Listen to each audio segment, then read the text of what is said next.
Recently, many eyes in the rail industry have been turned to the Rail Accident Investigation Branch's new report on the Carmont accident of 2020. The report's publication was, perhaps unexpectedly, met with cries from people and organisations such as Drivers' Union ASLEF for the HSTs to be withdrawn as they are potentially dangerous to their passengers and drivers. So, I decided to read the notable parts of the report myself and have a look at whether these suggestions are practical.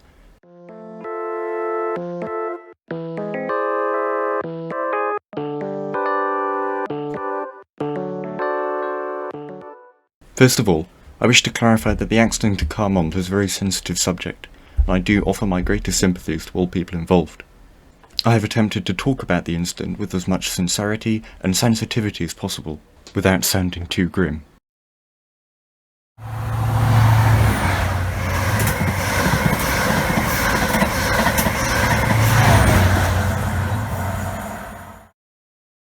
(1:08), a Scotrail HST travelling from Aberdeen to Glasgow Central is racing southwards between Stonehaven and Carmont signal box in the Highlands of Scotland. It's raining very heavily, and the train has just passed Newton Hill, where the line was starting to flood as it crossed.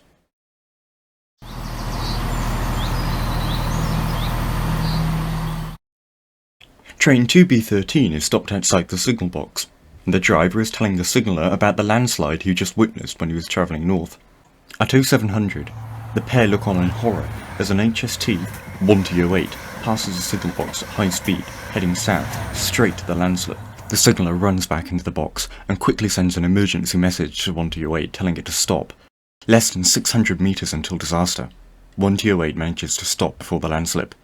With nowhere to go, the HST remains standing for 2.5 hours, until the signallers eventually decide to send it back up to Stonehaven. At 0934, 1:08 passes Carmont signal box again, this time heading back north. The signaller tells the driver that the line is fine and he should continue at normal speed.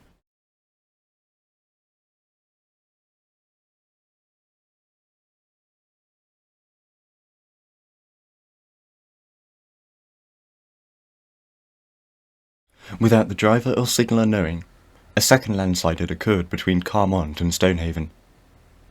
As the train approached, heading north, it hit it and derailed spectacularly. 3 people died, including the driver and conductor. Obviously, given the severity of the incident, people and railway organisations wanted to figure out what they could do to prevent such an accident happening again. But exactly why does the threat of HSTs being withdrawn come into this? Well, the report said a few things that the ASLEF union took particular note of. The report mentioned that crashworthiness on the HSTs was perhaps not as good as on many modern trains, and with the cab being a separate body as the rest of the loco, it could put the driver in a case of danger if it were to fall off, as it did at Carmont. The end of some of the coaches only has to be looked at to realise that they're probably not as strong as they would be in their modern counterparts. Furthermore, most of the bogies on the train detach from their carriages, allowing the vehicles to roll off the line. So, what is the ASLEF union proposing in light of these discoveries? There are 3 main proposals that are relevant to us. The second and third relate to the Office of Rail and Road conducting immediate reviews of existing rolling stock. This is probably a pretty good idea. However, the first suggestion requires an immediate withdrawal of HSTs by the 12th of August 2023, 3 years after the accident. This would be a difficult target to achieve. But let's assume the ORR agrees and has to withdraw the HSTs by that date. What would this mean for the Intercity 125 and its passengers? As just over a year is way too short to order any new rolling stock, everything would have to be managed by cascades from other operators. Let's say that all the Transport for Wales Class 158s have to move to Scotrail, for example. This would, perhaps, help to alleviate the HST's absence, but wouldn't be able to be completed by 2023. Cross Country could probably see the HSTs off with extra voyages from Avanti West Coast, but this would lead to severe overcrowding, as a result of the Super Voyagers 5-car nature. And as for GWR, well, they could utilise the XEMR Class 180s, but again there's nowhere near enough of them to cater for the shortfall of HSTs. Entirely what they would do I'm not sure, but I think maybe the Transport for Wales Class 175s could provide a solution. Whilst comfort on these candidate replacement trains would be nowhere near as good as that on an HST, it is worth noting that we should prioritise safety over comfort concerns. However, are the safety issues really that serious? The report makes it clear that 108 derailed as a result of a faulty and inadequately designed drainage system. Whilst it does mention that the lifeguards, small strips of metal that protect the wheels in case of small pieces of debris, were not as strong as on modern trains, these can easily be replaced without the need for withdrawal of the entire HST fleet.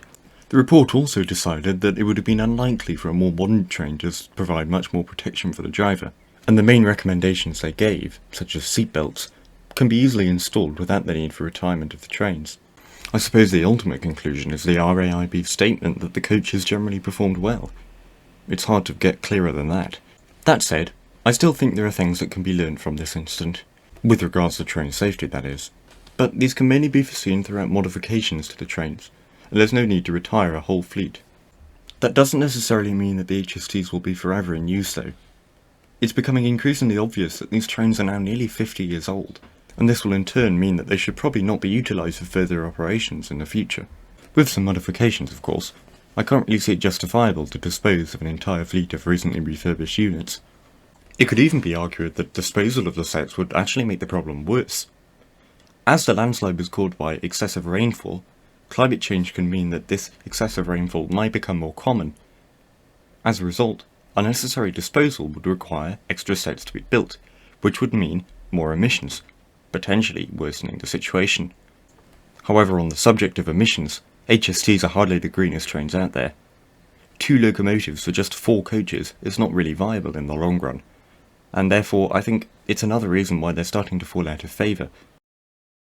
So, what does the Carmont report mean for the HST? In the short run, small modifications, but in the long run, it's unlikely that the HSTs will ever see a new project undertaken again. As sad as this is, we have to acknowledge that these trains are very old, and modern, safer designs are being made available more and more frequently.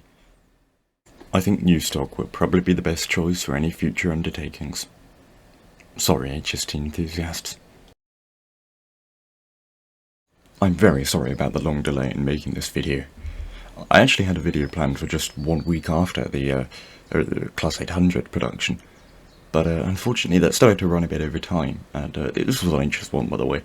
And then on the Friday, just before the second Saturday, it was 2 weeks, wouldn't be that bad, just before the second Saturday when I would release this HS1 video, Jago Hazard made a video on something basically exactly the same. And I thought, well, I may as well not cannibalise his content with my massive throng of followers. But, oh well, it is what it is. I'll make sure the next video is out in a shorter time frame. However, though, this one was quite difficult to produce, mainly by the fact that it's a very tragic accident, and reading the report and learning more about it made me realise just how saddening it is when accidents do occur. I really hope I dealt with it with as much sensitivity as possible.